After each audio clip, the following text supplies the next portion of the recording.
오늘 우리에게 주시는 하나님의 말씀은 시편 103편 12절에서 22절까지 말씀입니다.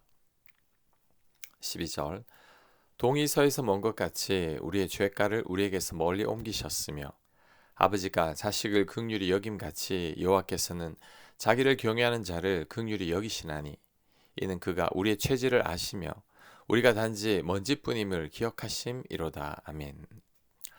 하나님께서 우리의 죄가를 멀리 옮기셨고 긍휼히 여기셨다고 말씀합니다. 그렇다면 이렇게 죄를 용서하시고 긍휼히 여기신 이유가 뭘까요? 두 가지 이유 때문입니다. 첫째, 하나님을 경외하기 때문입니다. 13절에 여호와께서는 자기를 경외하는 자를 긍휼히 여기시나니라고 말씀하고 있습니다. 하나님을 경외하니 하나님께서 긍휼히 여기시는 거죠. 두 번째는 하나님께서 우리의 체질을 아시기 때문입니다. 14절에 그가 우리의 체질을 아시며 우리가 단지 먼지뿐임을 기억하심이로다 라고 말씀하고 있는데 하나님은 우리가 먼지처럼 아무것도 아님을 알고 있기 때문에 우리를 긍휼히 여기신다는 겁니다.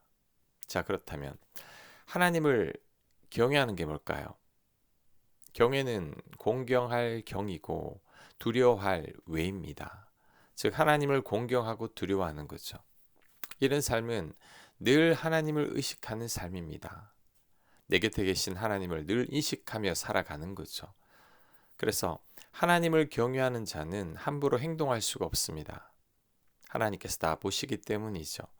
함부로 말할 수도 없습니다. 하나님께서 다 듣고 계시기 때문이죠. 심지어 생각으로도 죄를 지을 수 없습니다. 하나님께서 내 마음과 생각을 다 아시기 때문이죠. 이렇게 살아가는 것이 하나님을 경외하는 겁니다. 이렇게 살아가는 자를 하나님은 긍휼히 여기시고 불쌍히 여기십니다. 그러므로 우리들은 늘 하나님을 의식하며 살아야 합니다. 내 안에 계신 하나님, 나의 전부를 다하신 하나님, 그 하나님 보시기에 부끄럽지 않게 살아야 하고 정직하게 살아야 합니다. 그럴 때 하나님께서 우리를 긍휼히 여기실 겁니다. 자, 두 번째 하나님께서 우리를 긍휼히 여기시는 이유는 하나님께서 우리의 체질을 다 아시기 때문이라고 말씀합니다. 여기서 우리의 체질을 다 안다는 것은 우리의 육신을 그 어느 누구보다 잘 아신다는 말도 되지만 보다 근본적으로는 우리의 성품과 본성을 잘 아신다는 말씀이죠. 그래서 공동번역 성경에서는 우리 됨됨이를 잘 안다고 번역하고 있습니다. 하나님은 내가 어떤 자인지 그 어느 누구보다 잘 아십니다. 내가 얼마나 부족하고 연약하고 못난 인간인지도 하나님은 다 아십니다. 하지만 그럼에도 불구하고 나를 긍휼히 여기십니다. 나를 불쌍히 여기시기 때문이죠. 이런 긍휼이 바로 나를 향한 하나님의 놀라운 사랑입니다. 하나님의 사랑은 우리들의 사랑과 다릅니다. 우리들은 사랑의 조건을 걸죠. 내 마음에 드는 사람만 사랑합니다. 상대가 내 기대를 채워주지 않으면 좋아하지 않습니다. 하지만 하나님은 그렇지 않죠. 나의 됨됨이가 어떤지 알면서도 사랑하십니다. 내가 얼마나 형편없는지를 알면서도 나를 긍휼히 여기십니다. 이것이 인간으로서는 도저히 이해할 수 없는 하나님의 사랑이죠. 심지어 하나님은 우리의 악한 죄를 아시면서도 우리를 사랑하셨습니다.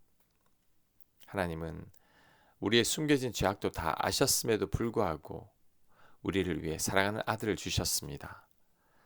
허물 많은 우리들을 하나님의 자녀로 삼아 주셨죠.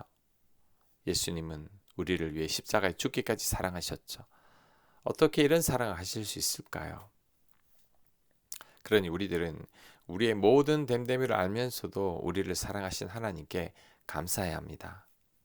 아무런 조건을 걸지 않으신 하나님의 사랑, 모든 허물을 눈감아 주시는 사랑, 무조건적인 그 사랑을 무조건적인 그 놀라운 사랑을 우리가 제대로 안다면 이제는 우리가 감사하며 살아야 합니다. 하나님 보시기에 부끄럽지 않게 살아야 합니다. 그게 마땅한 삶인 거죠. 우리의 체질을 알면서도 우리를 사랑하신 하나님의 과분한 사랑을 잊지 말아야 합니다. 지금 우리가 그 놀라운 사랑을 받고 있습니다. 아무런 자격도 없는 우리가 도저히 형언할 수 없는 그 사랑을 받고 있죠. 그 사랑을 영원히 잊지 말아야 합니다. 15절 인생은 그날의 풀과 같으며 그 영화가 들의 꽃과 같도다. 그것은 바람이 지나가면 없어지나니 그 있던 자리도 다시 알지 못하거니와. 아멘. 우리 삶이 풀과 같으며 그 영화가 들의 꽃과 같다고 합니다. 바람이 훅 불면 그 꽃잎들은 다 없어지죠. 심지어 그 있던 자리도 알지 못한다고 합니다. 이 말씀은 우리 인생이 아무것도 아니라는 뜻이죠. 티끌과 같은 것이 우리 인생이고 우리가 아무리 영화를 누린다고 해도 그 영화가 내일 지는 꽃과 같다는 것입니다. 심지어 어디 있었는지조차도 모른다고 말합니다. 이것을 생각할 때 우리 인생 너무 악착같이 살 필요가 없다는 것을 깨달아야 합니다. 왜냐하면 다 사라지고 말 것들이기 때문이죠. 솔로몬의 표현을 빌면 헛되고 헛되며 헛되고 헛되니 우리의 모든 인생이 헛된 거죠. 그렇다면 우리 인생이 먼지와 같고 들에 사라질 꽃과 같다는 것을 깨달은 자는 어떻게 살아야 할까요? 먼지와 꽃과 같은 인생에 집착하지 말아야 합니다. 순간에 집착하기보다 이제는 영혼에 집착해야 합니다. 우리는 영원한 하나님 나라를 바라보며 살아야 하는 거죠. 그게 뭘까요? 우리는 어떻게 살아가면 좋을까요? 예수님의 말씀을 기억해야 합니다. 내가 너희를 사랑한 것 같이 너희도 서로 사랑하라. 우리는 서로 사랑하며 살아야 합니다. 사랑은 사라지지 않고 사랑은 영원하죠. 그래서 바울은 사랑은 언제까지나 떨어지지 않는다고 했습니다. 믿음, 소망, 사랑 중에서 제일이 사랑이라고 했습니다. 그러니 우리들은 많이 사랑하며 살아야 합니다. 또한 거룩하고 흠없는 자가 되어야 합니다. 바울은 에베소서 1장 4절 이하에서 다음과 같이 말씀했습니다.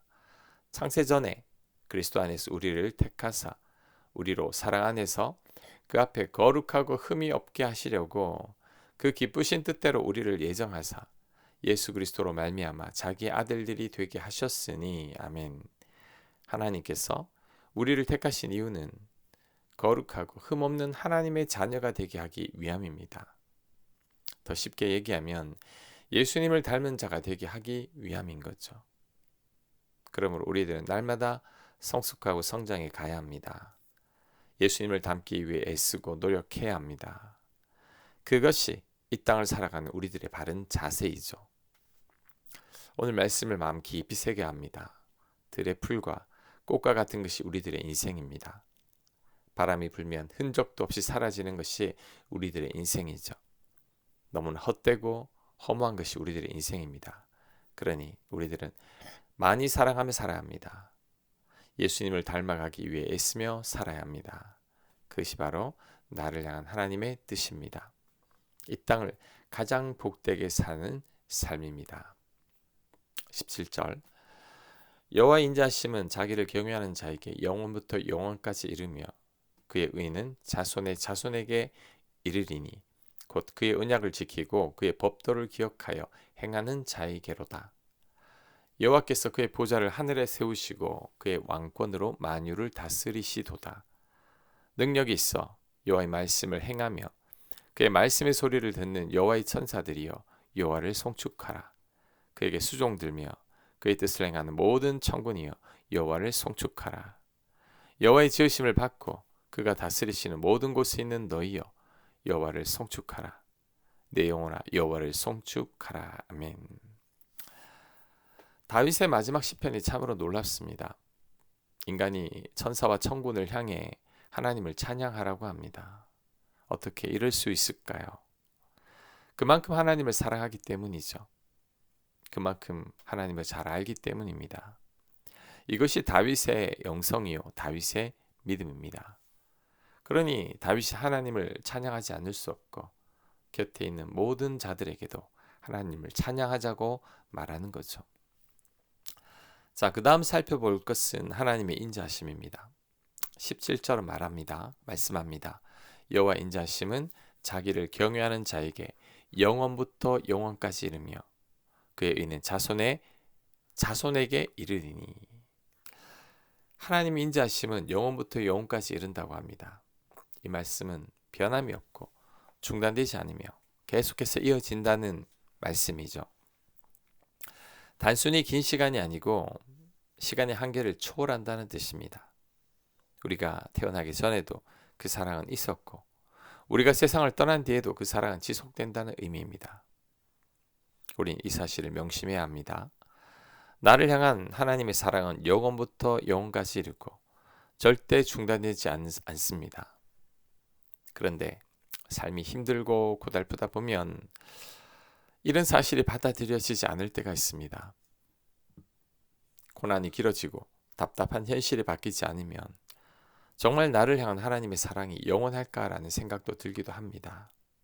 이때 오늘 말씀을 기억해야 합니다. 이때 십자가 사랑을 기억해야 합니다. 나를 사랑하사 아들을 주신 하나님이시죠. 나를 사랑하사 나를 위해 십자가에 달리신 예수님이시죠. 우리는 그 사랑만을 생각해야 합니다. 보이는 현실의 문제에 휘둘려서는 안 됩니다. 오늘도 나를 사랑하시는 하나님만 생각해야 합니다. 나를 향한 하나님의 계획은 재앙이 아니라 평안이라고 했죠. 모든 것이 합력하여 선이 되게 하시는 하나님이십니다. 결국은 나를 잘 되게 하시는 하나님이시죠. 우리는 이 사실만을 굳게 믿어야 합니다. 현실이 암담해서 앞뒤가 보이지 않을 때도 우리들은 이 사실을 굳게 믿어야 합니다. 그럴 때 결국에는 우리도 다윗처럼 하나님을 찬양하게 될 날이 올 것입니다. 아멘. 하나님, 우리를 향한 하나님의 사랑은 영원부터 영원까지 끝이 없으니 그 사랑을 의심하지 않게 하여 주옵소서. 눈앞의 현실의 문제에 흔들리지 않는 저희들 되도록 역사하여 주시옵소서. 예수님 이름으로 기도합니다. 아멘.